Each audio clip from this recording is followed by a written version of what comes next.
Нет, это не хулиганство на парковках и не бахвальство уличных стритрейсеров. Это самый, что ни на есть, вид спорта.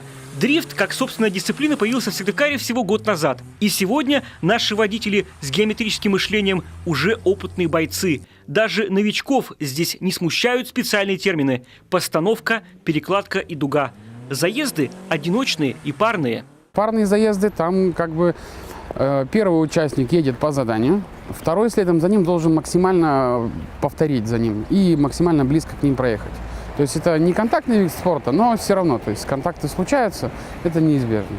Опыт зимнего дрифта – это не столько правильное вхождение в повороты, но и умение четко распределять силы и возможности своего авто, у которых всего один критерий – задний привод. Главное, чтобы был закреплен аккумулятор, работал ремень, работали стопори, то есть минимальные все вот эти. Надо просто чаще кататься, на самом деле, тренироваться больше.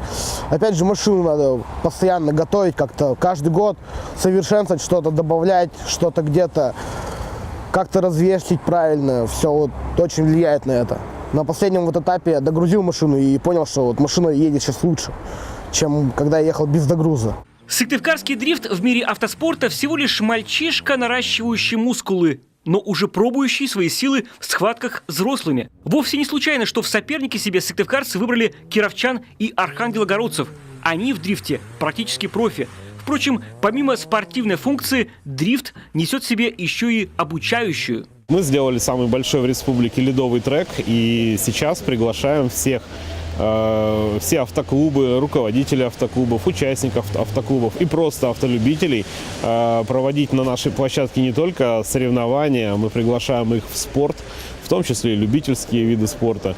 Мы приглашаем всех желающих совершенствовать навыки водительского мастерства, чтобы избегать неприятных ситуаций на дороге. А если они случились с вами, чтобы знали, как действовать. Сыктывкарский этап, завершающий в первом полноценном сезоне зимнего дрифта. И пусть в итоговой таблице всю тройку закрыли кировчане, наши парни оптимизма не теряют. Ничего, говорят они, вот летом устроим гонки на картах. Там и посмотрим, кто сильнее. Если гости Святки, конечно, приедут. Роман Истомин, Максим Васильев, телеканал Юрган, Сыктывкар.